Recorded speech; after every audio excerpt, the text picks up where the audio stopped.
Hello दोस्तों, नमस्कार। क्या हाल है, कैसे हो? आशा करता हूँ आप सभी लोग अच्छे होंगे और एक बार मेरे ब्लॉग में आपका लोगों का एक बार फिर से स्वागत है। अब जैसा कि आप सभी लोग न्यूज़ देख रहे हैं, आजकल बहुत ट्रेंडिंग में न्यूज़ चल रहा है कि टेलीकॉम कंपनियों को लेकर के बीएसएनएल, वोडाफोन और ये एयरटेल, जियो। अब इनका आगे क्या होगा? इनका आगे होगा क्या भाई साहब? अभी जो है इन लोगों ने क्या किया है, टैरिफ प्लान बढ़ा दिया है।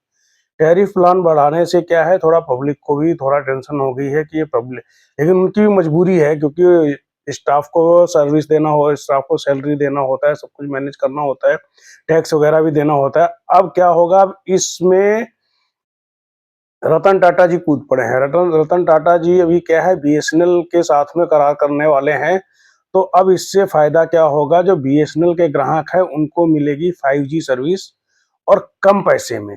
बीएसएनएल और टाटा ने जो डील किया उसमें प्राइवेट टेलीकॉम कंपनियों की टेंशन बढ़ा दी है। अब जैसे एयरटेल है, जियो है, इन्होंने बहुत ही, क्योंकि दो ही कंपनियां रह गई थी। वोडाफोन आइडिया तो बेचारी मर गई, उसको तो कोई कोई नहीं ले रहा है क्योंकि वो भी सर्विस नहीं दे पा रहा है। अब टाटा जी के साथ में जो है, अब टाटा इसमें कूद पड़े हैं, तो उसमें बहुत फायदा ये होगा, क्या होगा, जो रिचार्ज प्लान है ना, वो रिचार्ज प्लान सस्ते हो जाएंगे।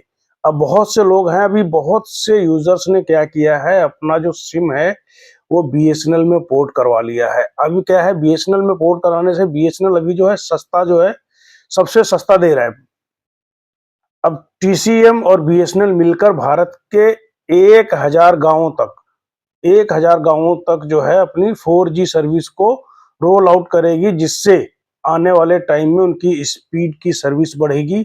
और उससे बहुत ही जो है, अभी क्योंकि अभी बहुत जगहों पे ऐसा है कि बीएसएनएल की 4G सर्विस भी बराबर नहीं, लेकिन ये एक सरकारी कंपनी है जिसको सबसे टॉप पे होना चाहिए था, लेकिन कुछ लोगों की वजह से ये सरकारी कंपनी इतनी डाउन चली गई कि इसका, क्योंकि इसका कहीं पे भी नेटवर्क नहीं मिलता था। और सबसे पहले जब सिम चालू हुए तो सबसे पहले बीएसएनएल का सिम लेना मुश्किल हो जाता था। बीएसएनएल का सिम लेना मतलब एक जैसे लॉटरी जैसा लगना होता था कि वो बीएसएनएल का सिम मिल गया। तो उस टाइम बीएसएनएल के नेटवर्क दूर दूर तक आते थे। बाद में क्या हुआ, कुछ लोगों ने ऐसे कर करके बीएसएनएल को बिल्कुल ही डाउन करा दिया। अब जियो एयरटेल ने रिचार्ज बढ़ोतरी का ऐलान कर दिया। अब उसके साथ में क्या हुआ, वोडाफोन आइडिया ने भी सोचा कि इसी लगे हाथ में हम भी अपनी थोड़ी वो, अभी 4 जुलाई से इनके लागू हो गए, 3 जुलाई से और 4 जुलाई से इनके जो है प्लान लागू हो गए थे। अब एयरटेल ने दामों में 10 से 20% तक का इजाफा कर दिया। ठीक है। अब ऐसे ही करके जियो ने भी बढ़ा दिया, अब वोडाफोन ने भी बढ़ा दिया, बीएसएनएल, इसी वजह से लोग अब जो है बीएसएनएल की तरफ अपना रुख कर रहे हैं।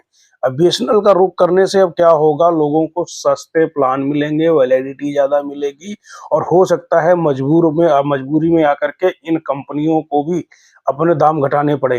लेकिन एक चीज है भाई लोगों, एक चीज है, दुनिया में अभी जो है सबसे सस्ता जो है प्लान जो है वो भारत में ही है। बाकी दुनिया में सब नेटवर्क, इंटरनेट जो है बहुत महंगा है। हिंदुस्तान में नेट बहुत सस्ता है। इस चीज की तो मैं भी मानता हूँ, क्योंकि मैं कुवैत में रहता हूँ। कुवैत में जो है मेरे को 1 महीने का रिचार्ज कराना पड़ता है 5 दिनार का। 5 दिनार यानी कि इंडिया के 1200-1300 रुपए के आसपास में 1 महीने की वैलिडिटी मिलती है। उसमें डाटा क्या है, 150 GB डाटा मिलता है, अनलिमिटेड कॉलिंग मिलती है। लेकिन इंडिया में क्या है, आप 600-700 रुपए का 3 महीने का रिचार्ज करा सकते हो। डाटा अभी भी सस्ता है, लेकिन अब डाटा सस्ता, अब क्या है कि अभी दौड़ में सिर्फ दो ही कंपनियां रह गई थी, एयरटेल और जियो। अब जियो, वोडाफोन आइडिया तो बिल्कुल ही खत्म होने के कगार पे था, लेकिन अभी थोड़ा उन्होंने अपना वो सेट किया है। अब बीएसएनएल के आने से होगा क्या, कंपटीशन बढ़ जाएगा। कंपटीशन बढ़ जाएगा तो उससे फायदा किसका होगा, हमारा तुम्हारा कस्टमर्स का फायदा होगा। कोई रिचार्ज प्लान सस्ते करेगा, कोई 28 दिन की जगह 30 दिन की वैलिडिटी देगा। तो इन सब चीजों में ध्यान रखते हुए अभी अगर आपके उसमें एरिया में बीएसएनएल का सर्विस नहीं आ रहा है, तो आने वाले टाइम में हो सकता है बीएसएनएल की सर्विस भी आने लगे और वो नेटवर्क भी आने लगे, क्योंकि अभी इस पे सरकार भी बहुत जोर दे रही है। सरकार भी हजारों करोड़ रुपए इस पे खर्च करने की योजना बना रही है, क्योंकि ये एक सरकारी कंपनी है। और स्पेक्ट्रम जो भी चल रहे हैं, नीलाम होते हैं, सरकार के ही ऊपर में जो अंतरिक्ष से जो स्पेक्ट्रम, उसका जो सर्विस होती है तो गवर्नमेंट की है। फिर सरकारी कंपनी इतना लॉस में क्यों गई है?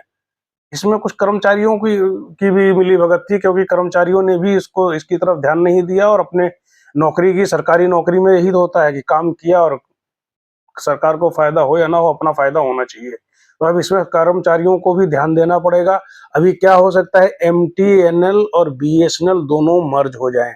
तो मर्ज होने के बाद में क्या होगा, सिर्फ बीएसएनएल रहेगा, क्योंकि एमटीएनएल सिर्फ दिल्ली, बॉम्बे, कलकत्ता, मद्रास, ये चार चार जगह में ही है। तो एमटीएनएल भी बिल्कुल खत्म होने के कगार पे है। अब एमटीएनएल को अगर बीएसएनएल अधिग्रहण कर लेता है, उधर टाटा जी पैसा लगाएंगे, गवर्नमेंट पैसा लगाएगी, तो उससे होगा क्या, बीएसएनएल को एक जैसे नहीं डूबते को तिनके का सहारा होता है, तो ये बीएसएनएल उठेगा और उठने के बाद में क्या होगा, अच्छी सर्विस भी प्रोवाइड कराएगा और हम लोगों के लिए, उपभोक्ताओं के लिए इसमें एक बहुत ही अच्छी खबर आएगी कि मतलब 4 कंपनियां हो जाएंगी तो कंपटीशन बढ़ेगा। कंपटीशन बढ़ने से क्या होगा, हर चीज थोड़ा थोड़ा तो बढ़ेगा, लेकिन क्वालिटी और सर्विस में तो सुधार होगा।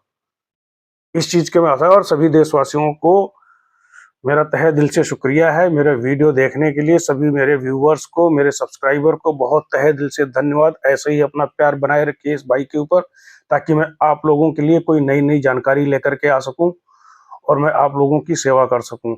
बहुत से लोग ऐसे हैं जो कमेंट करते हैं कि भाई तुम वीडियो क्यों बनाते हो। वीडियो मेरा प्रोफेशन नहीं है, ये मेरा शौक है वीडियो बनाने का। अभी कुछ दिन से ही स्टार्ट किया है।